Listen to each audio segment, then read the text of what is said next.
हम साधारण जीवन अपनाएं तो असाधारण विचार हमारे सुरक्षित हो जाएंगे भजन के लिए।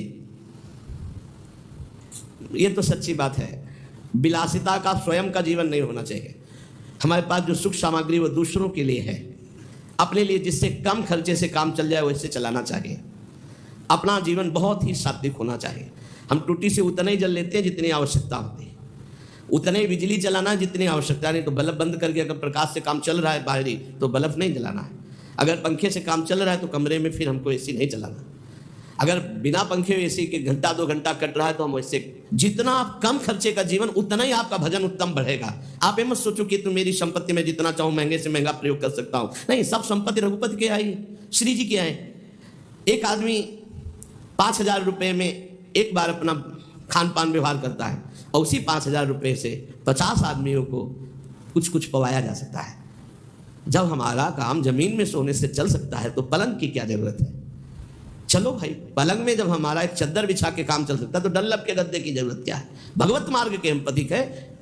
महापुरुषों के वचन, साधारण से साधारण पहले जीवन जीना सीखो।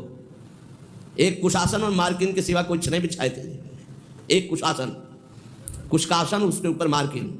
साधारण तौर तरीके। अगर असाधारण भजन करना है तो हमारी बात मान लो। जितना रजोगुण बनवाओगे, जितना रजोगुण एकत्रित करोगे, उतने ही तुम्हारे भजन में बाधक होगी। मरोगे तो भाई शरीर भी नष्ट होगा तुम्हारा और मकान भी दूसरे के हाथ लगेगा। काहे को समय बर्बाद कर रहे।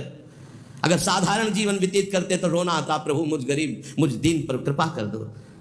भगवान की प्राप्ति के लिए जबरदस्ती अपने राज्य को, अपने पुत्र को दे करके महाराज मनु हरि ताप गवन बन की ना, आप वृंदावन आए हो, बहुत दैन्यता से जियो। आपके पास अर्थ है, भूखे प्यासे ऐसे लोगों को पवाओ, दूसरों की सेवा में लगाओ। संत सेवा, भगवंत सेवा, श्री जी को सुंदर सुंदर पोशाक, श्री जी को भोग लगा के बांट देना, उत्तम भोग लगाए मोर मरकट को सेवा। अपने लिए बहुत साधारण, साधारण मार्किंग, साधारण कपड़ा उड़, साधारण से जीवन, तभी असाधारण भजन होगा।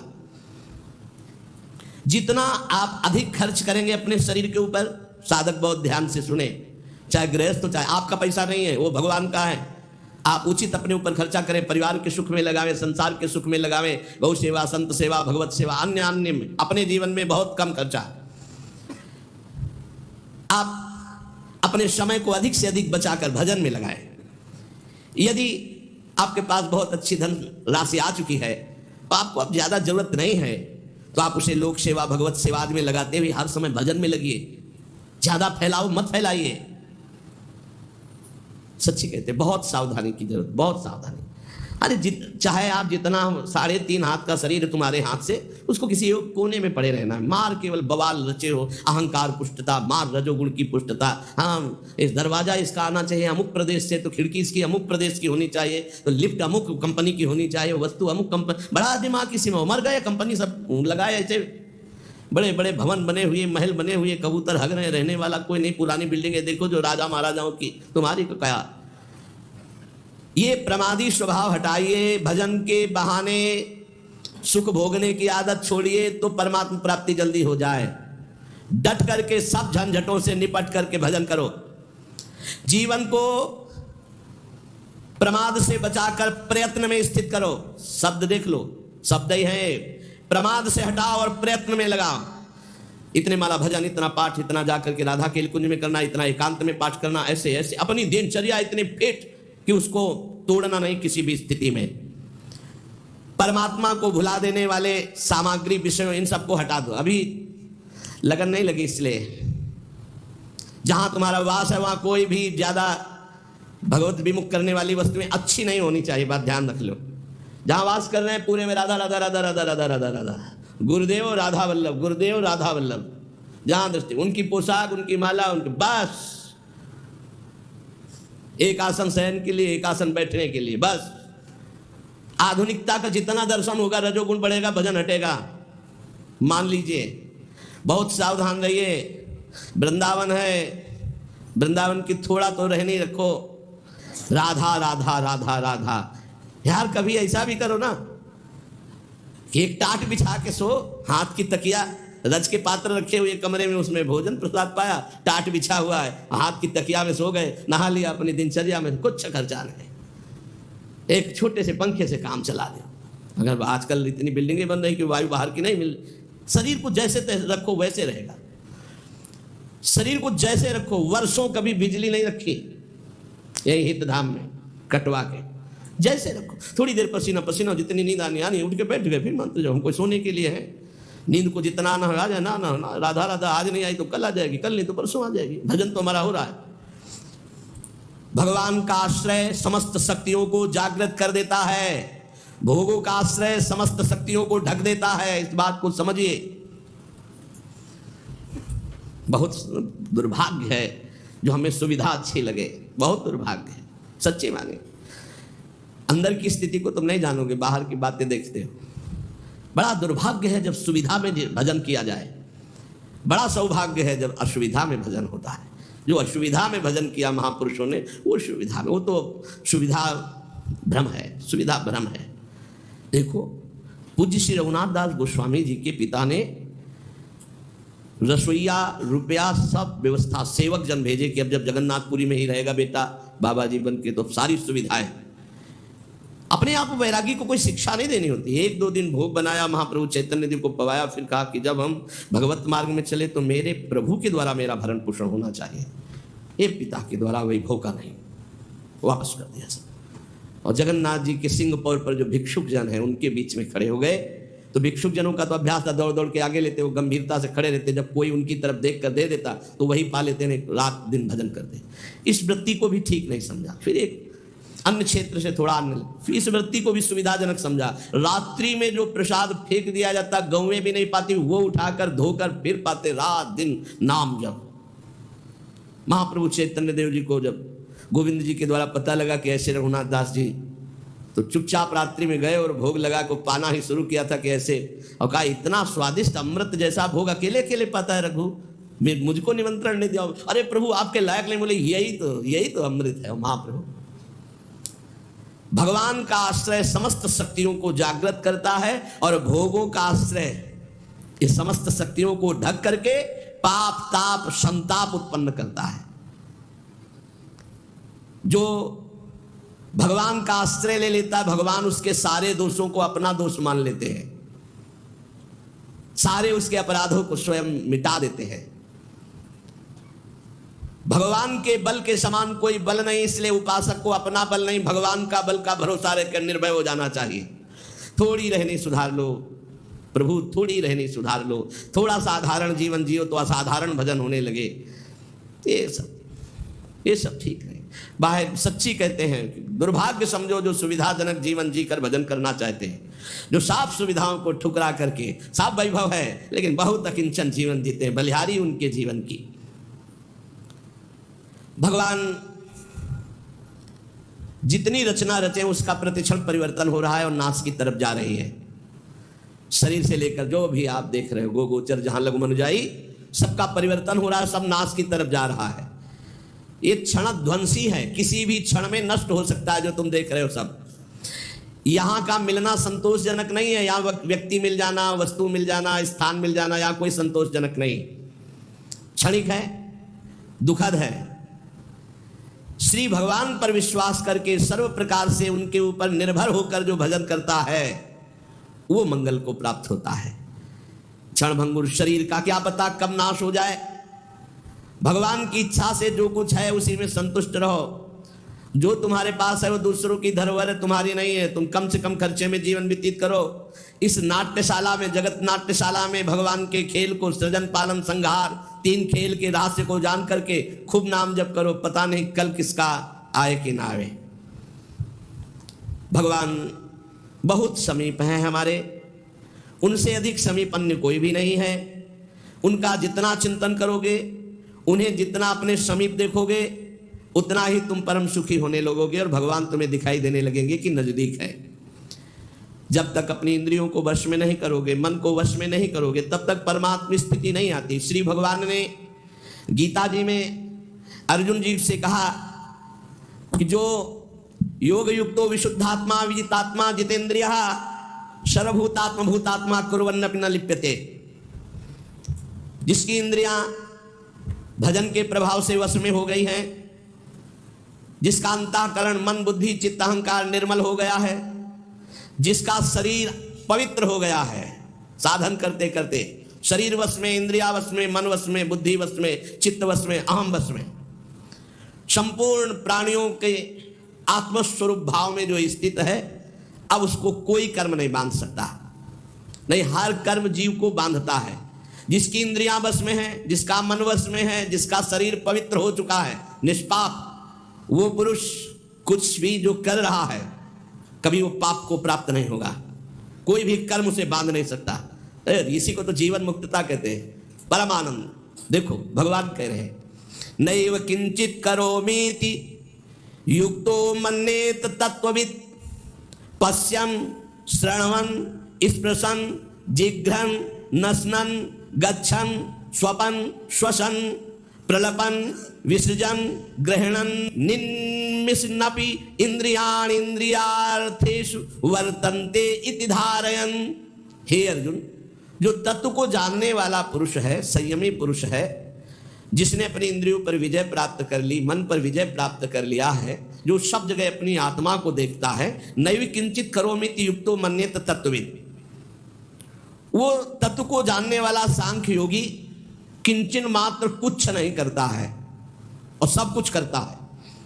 पश्यन देखता हुआ, श्रवण सुनता हुआ, स्पृशन छूता हुआ, जिघ्रन सूंघता हुआ, असनन खाता हुआ, गच्छन चलता हुआ, ग्रहणन ग्रहण करता हुआ, प्रलपन बोलता हुआ, विसर्जन मलमूत्र का त्याग करता हुआ, स्वपन सोता हुआ, श्वसन श्वास लेता हुआ, उन्मिशन आँख खोलता हुआ, निमिशन मूंदता हुआ, इंद्रियाणि इंद्रियार्थेषु वर्तन्ते इति धारयन्। उस ज्ञानी महात्मा को पता है कि संपूर्ण इंद्रिया इंद्रियों के विषय में बरत रही हैं, किंचित एवं न करो इति मन्येत, मैं स्वयं कुछ भी नहीं कर रहा हूं। बहुत गूढ़ विषय है। पश्यन् श्रवण स्पृशन जिघ्रन नश्नन गच्छन स्वपन श्वसन, ये सब क्रियाएं हो रही, बड़ा उच्च कोटि की अवस्था। ग्रहणन प्रलपन विसर्जन स्वपन श्वसन उन्मिशन निमिशन अपि इंद्रियाण इंद्रियार्थेषु, सूंघता हुआ, देखता हुआ, खाता हुआ, चलता हुआ, ग्रहण करता हुआ, बोलता हुआ, मलमूत्र का त्याग करता हुआ, सोता हुआ, श्वास लेता हुआ, आंख खोलता हुआ, मूंदता हुआ, संपूर्ण इंद्रिया इंद्रियों के विषय में बरत रही, मैं कुछ नहीं कर रहा। ऐसे महापुरुष के द्वारा जो भी कुछ होता है उसको कुछ नहीं भोगना पड़ता, न पाप न पुण्य। पूरे संसार का संहार हो जाए तो कोई पाप नहीं, पूरे संसार का पुण्य हो जाए तो कोई उसको पुण्य नहीं, क्योंकि वो देख रहा है इंद्रिया इंद्रियों में बरत रहे हैं, गुण गुणों में बरत रहे हैं, और मैं इन सबसे विलग हूं। ये स्थिति जीवन मुक्त महापुरुष की होती है, जहां शरीर और इंद्रिय मन बुद्धि बदलते रहते हैं, पर हम उनको देखते रहते हैं, हम नहीं बदलते। शरीर बदला, बाल्यावस्था, जवानी, बुढ़ापा, लेकिन हम वही हैं जो देखने वाले हैं। पहले रजोगुणी बुद्धि थी, फिर सतोगुणी आ गई, लेकिन हम बुद्धि को देख रहे हैं, हम बुद्धि नहीं हैं, बुद्धि को देखने वाले। इंद्रियां पहले चंचल थी, फिर शांत हो गई, हम इंद्रियों को देखना है, दृष्टा है, हम इंद्रिय नहीं हैं। मन को भी हम देखने वाले हैं, हम मन नहीं हैं।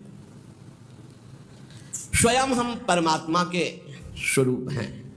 जैसे अंश कहा जाता ना, तो चाहे एक चम्मच गंगा जल हो तो गंगा जल, और चाहे एक बहुत बड़े टैंकर भर के तो गंगा जल, और चाहे पूरी धारा तो गंगा जल। परमात्मा का अंश जीव परमात्मा स्वरूप ही है। पूर्ण परमात्मा का अंश जीव परमात्मा स्वरूप ही, ये बात मान लो। चेता नमल सहज सुखराशि। बदलने वाले के साथ एक है। संसार बदलने वाला, इंद्रियां बदलने वाली, शरीर बदलने वाला, बुद्धि बदलने वाली, मन बदलने वाला, चित्त बदलने वाला, अहंकार बदलने वाला, लेकिन जो मैं था वही मैं हूं, वही मैं रहूंगा। जिसको ये ज्ञान होता है वो सब कार्य करता हुआ कभी बंधता नहीं है। आप कभी बदलने वाला नहीं है, आप स्पष्ट देख लीजिए, आप कभी बदला नहीं, वो ज्यों का त्यों रहता है। जब आप अपने आप को भूलकर बदलने वाला मान लेते हैं तो आपको जन्म मरण ये होगा, फिर आपको हर कर्म का फल मिलेगा, क्योंकि आप भोक्ता और कर्ता भाव स्वीकार किया। अगर स्वीकार ना करे तो कुछ भी उसको दंड नहीं मिलेगा, किसी भी तरह उसे नहीं भोगना पड़ेगा। ये बात तुम केवल दृढ़ता से मान लो, मानने से ही तुम्हारी मुक्ति हो जाएगी, मानने से ही तुम जान जाओगे, अनुभव हो जाएगा। केवल मेरी बात मान लो, तत्व प्राप्ति किसी साधना से नहीं होती, मानने से होती है।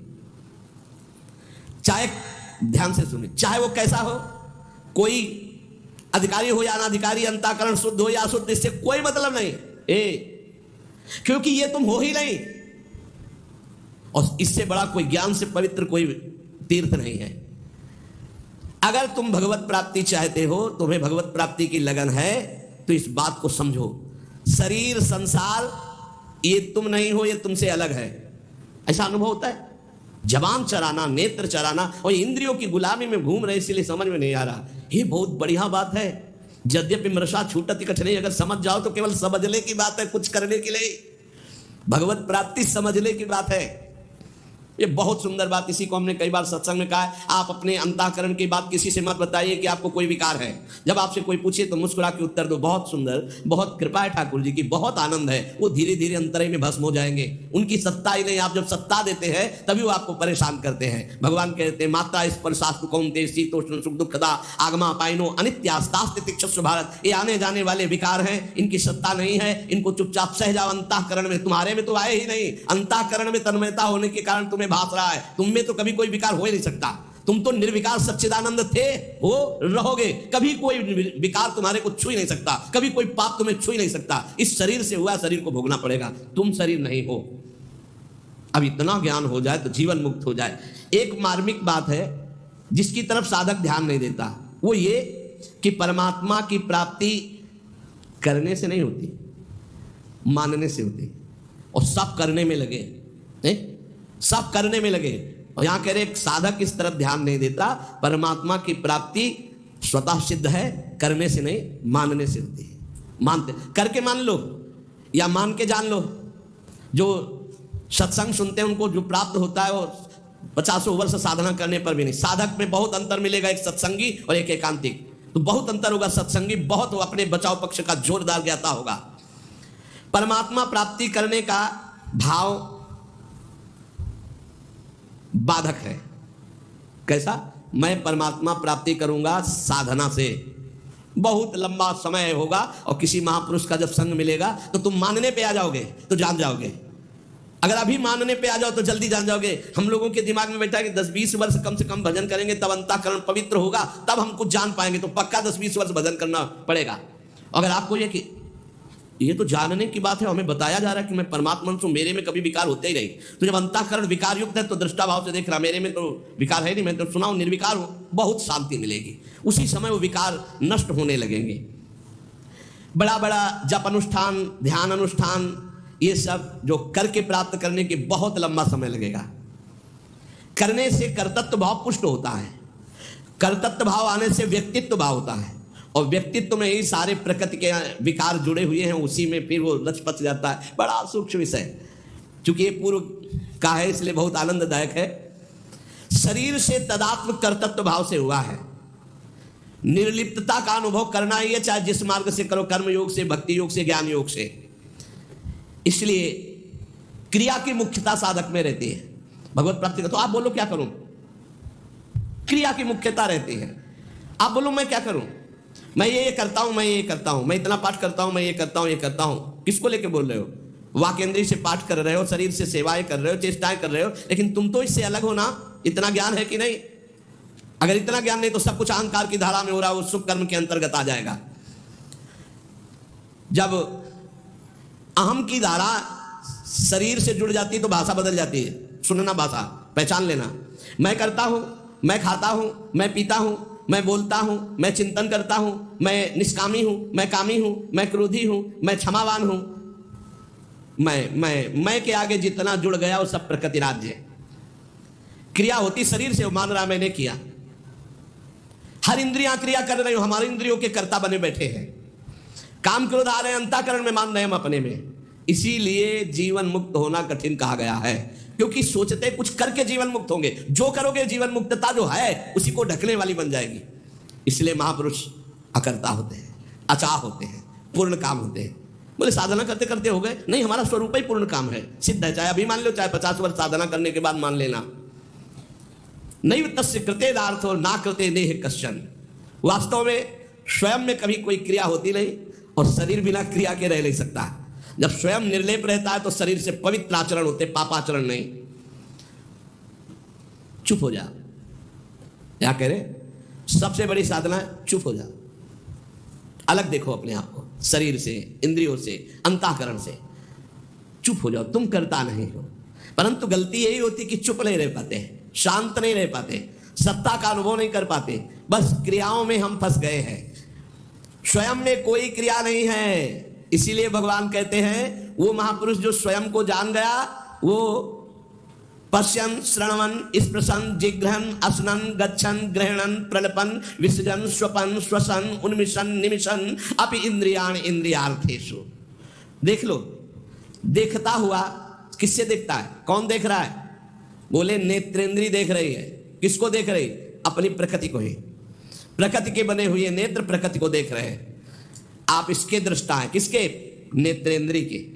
आप नहीं देख रहे। देखने का काम नेत्रेंद्री है। आप देख लीजिए, नेत्रेंद्री बंद हो गई, अब बताओ सामने कौन बैठा हुआ है? तो आप नहीं देख रहे हैं, नेत्रेंद्री देख रही। तो देखता हुआ भी मैं नहीं देख रहा हूं, देखता हुआ भी मैं नहीं देख रहा हूं, क्योंकि मैं नहीं देख रहा हूं, नेत्रेंद्री देख रही है। सुनना काम किसका है? श्रवणेंद्री का। अगर श्रवणेंद्री को अभी बंद कर दिया जाए तो आपको बाहर खूब बातें हो रही नहीं सुनाई देंगे, आप नहीं सुन सकते, क्योंकि सुनने का काम श्रवणेंद्री का है। तो मैंने नहीं सुना, श्रवणेंद्री सुना, मैं उसका दृष्टा हूं, साक्षी हूं। छूने का काम स्पर्शन त्वगेंद्री से, त्वगेंद्री के बिना स्पर्श का अनुभव नहीं होता। जिघ्रन, सूंघने का काम घ्राणेंद्री। असनन, खाने का स्वाद लेने का काम रसेंद्री। गच्छन, चलने का काम कर्मेंद्रियों में चरण। ग्रहण करने का काम हस्तेंद्री। प्रलपन, बोलने का काम वाकेंद्री। मलमूत्र त्याग करने का गुदाएंद्री। स्वपन, सो रहा है, श्वास ले रहा है, आंख खोल रहा है, मूंद रहा है, संपूर्ण इंद्रियां सब इंद्रियों में बरत रहे। इसको मैं जानने वाला हूं, लेकिन मैं देखता, सुनता, खाता, पीता नहीं हूं। खाने पीने का काम प्राणों का है, प्राण पोषक। मैं प्राण थोड़ी हूं, मैं तो आत्म तत्व हूं, भगवत स्वरूप, ईश्वर का अंश हूं। ये ज्ञान जिसको हो गया तो कह रहे किंचन मात्र, कभी कोई उसके ऊपर बंधन नहीं रहता।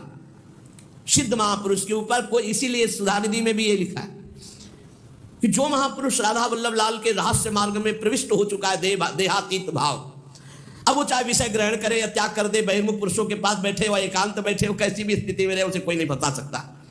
विषयान ग्रहणन तुम मुंचंतुवा कैरवा भाव रहस्य पारंगमति श्री राधिका प्रेसा, एक स्थिति है। नहीं किंचित करो में, इसका तात्पर्य नहीं है कि वर्तमान में वो कुछ शरीर से उसके क्रिया नहीं, शरीर से क्रिया हो रही पर कर्तव्य भाव नहीं, कर्ता भाव नहीं। इसको बहुत सरल ढंग में निपटा सकते हो अपने लोग। कर्तव्य भाव भी है, मैं कर रहा हूं लेकिन प्रभु के लिए कर रहा हूं, प्रभु को समर्पित कर दिया। जो गति इसकी होगी ज्ञानी की, वही गति भक्त की होगी। सरलता पूर्वक समझ लीजिए, अहंकार को बिना समर्पित किए काम बनने वाला नहीं, चाहे ज्ञान से, चाहे कर्मयोग से, चाहे भक्ति योग से। ये जो कर्ता और भोक्ता भाव है, यही हमें भगवत प्राप्ति नहीं होने दे रहा। अगर ये बात समझ में आ रही हो, थोड़ा पवित्र बुद्धि हो गई हो तो आप देख लो। अगर नहीं समझ में आए तो बिल्कुल सरल बात है, भगवान इसी की प्राप्ति के लिए कहते यत् करोषि, जो तुम कर रहे हो मेरे को समर्पित कर दो।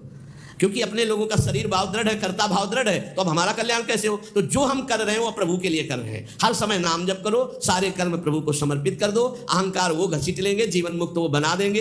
एक बनाना हो तो भगवान कृपा करके जीवन मुक्ति जना देते हैं, और एक होता प्रयास करना। प्रयास से तो कोटि कल्प लग सकते हैं, और एक क्षण में वो अपनी स्थिति प्रदान कर सकते हैं। इसलिए प्रभु का नाम जप करो, प्रभु के आश्रित रहो, सारे कर्म प्रभु को समर्पित करो। और बीच बीच में इतना बात समझ लीजिए कि आप भगवान के हैं, ये शरीर प्रकृति का है, ये प्रकृति का शरीर प्रकृति में ही मिल जाएगा, आपके साथ नहीं रहेगा। और आपके साथ जो भगवान है वो सदैव थे, हैं और रहेंगे। यही अनुभव करना भगवत प्राप्ति।